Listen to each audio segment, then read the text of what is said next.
How we doing? This is Fox back again for sound design tutorials. Today I'm going to be showing you 3 ways that you can layer kicks, or 2 ways you can layer them, 1 way you can chop them up and stick them together to make a new kick. This came up in a lesson that I did Sunday. The chap was asking me rights and wrongs, do's and don'ts when it comes to layering kicks. So I thought I'd do a video showing you the 3 ways that I use. Now, the most basic way I would want to layer a kick is if I found one kick that had a real good heavy low end, and then one kick with a punch or a click that I wanted to nick and sort of mix it in with a low end one. Good example of this is this kick. I use this quite a lot for the main reason that it has a very, very, very good low end.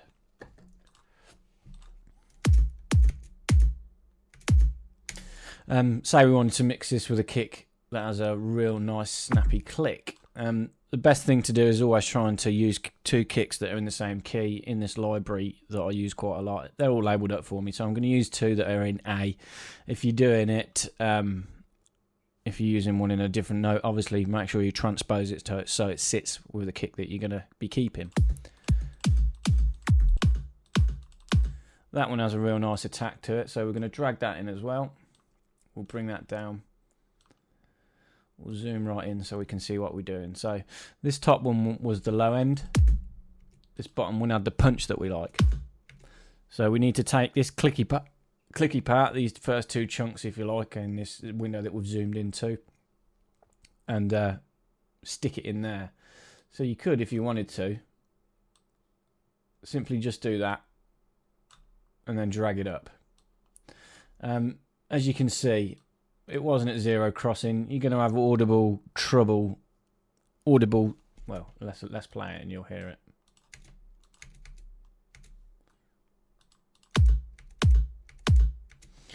it.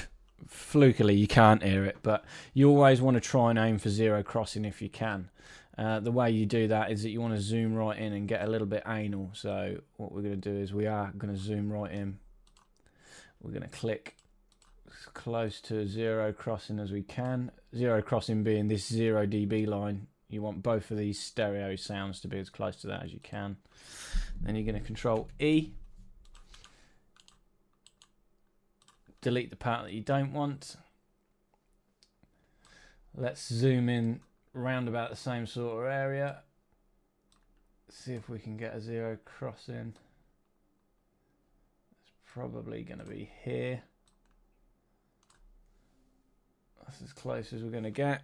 Control E splits it, and then we want to delete the early part. Now all you have to do is bring them together. Again, you're going to have to be quite surgical. Get right in. Bring them right up to one another. Now you can see that's pretty damn good. They're both virtually at 0 crossing. I mean, if you wanted to make sure, because we're zoomed in quite so far, you could give it a very, very subtle fade. You're not going to hear something that small when you're zoomed in that close. So that's generally how I do it. For me, it's a lot easier doing it that way. We've nicked the click. We've added it to the weight of that. Both of them were in A. Now all I would do would stretch it out, right click, consolidate, or control J. Now you've got your new kick. We stole the punch and added it to the sub of another kick. Easy peasy. Ableton works with audio so easily. It really is a breeze to do things like that. And even me, if I was going to try and dive in here now and tell you where I thought the join was, you're not going to see it. No one would ever even know that you've done that. You've virtually just created your own kick out of 2 kicks that you like. So that is way 1. The other way which you can do it is inside a sampler, or a simpler if you like. So to do that, we're going to bring in a drum rack. Let's delete that audio channel and that MIDI channel. So we've got a drum rack.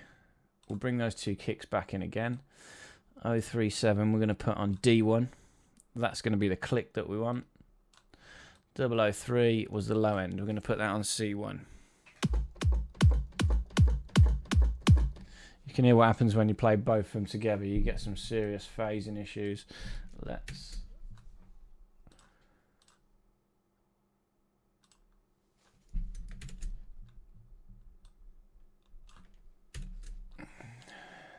insert a MIDI clip. Let's change that to none. Maybe that's going to be a little bit small.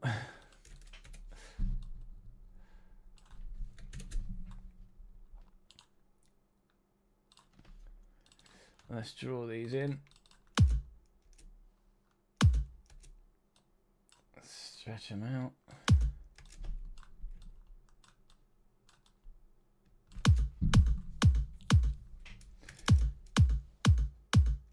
Now, one way that you could do would be by simply EQing. We'll do that on these two kicks before we go ahead, and I'll show you the way that you can do it inside the samplers, inside a drum rack. So one way you could do it is just simply by EQing. So this one is going to be the low end. Remember, Leviathan kick A003 was the low end. We'll drag an EQ. Make sure it's inside this little box here. You can see it goes in or out. You need to be inside that line. Now it's only going to be EQing this kick. We want the low end of this, so we're going to remove the click.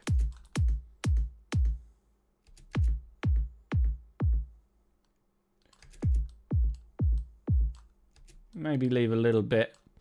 Try and visualize where you're crossing over at. You don't want too steep a curve. I'm at 600 hertz. Let's loop this. So I've cut all the highs out, so we've got everything below 700 hertz taking care of the lows of this kick. We'd then go to the other kick, being the high one that we want. We'll drag an EQ inside that as well. So now we're only EQing this one. Now we're going to move everything out the way to about 600 hertz. We solo that one. Maybe we can leave a little bit more of the knock. Accentuate the real click of the kick. In my experience, it's always normally about 1000 hertz. Yeah, and solo it. It should do away with most of the phasing issues that you've got, and should sound pretty similar to the way we did it earlier. Obviously, you've got a lot of control in here over transposition. You can change the volume. You can then go into the sample controls and do pitch envelopes if you wanted to add a little bit more crack to the high end. Yeah, it's a lot more versatile doing it this way than simply sticking them together. Yeah, it's as simple as that. EQ them together, make them fit the frequencies that you want, get rid of any conflicting frequencies. Nice and easy, nice and straightforward. I'm just going to delete these EQs so I can show you the second way.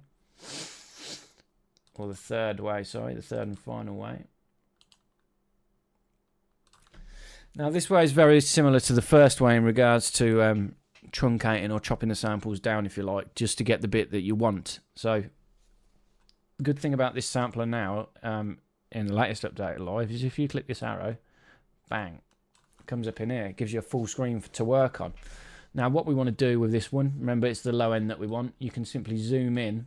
This arrow tells the sampler where it's going to start from. We want to do away with most of the clicky stuff and the hi-hats. Pick a point. Again, try and find a zero crossing. That's a pretty good one there. Both of the stereo bits are crossing together. If you double click, it should put it where you double click it. I mean, there's a bit of leeway in this. It's quite steppy. I haven't found a way to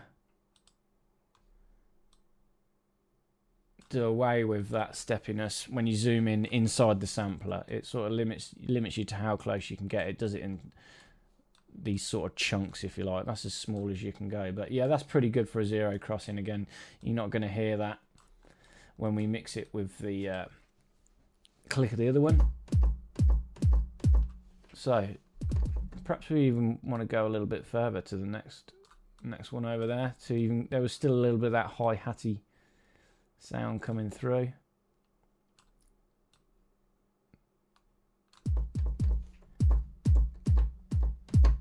That'll do. That's good enough. So we'll bring that down. We'll then go to the click.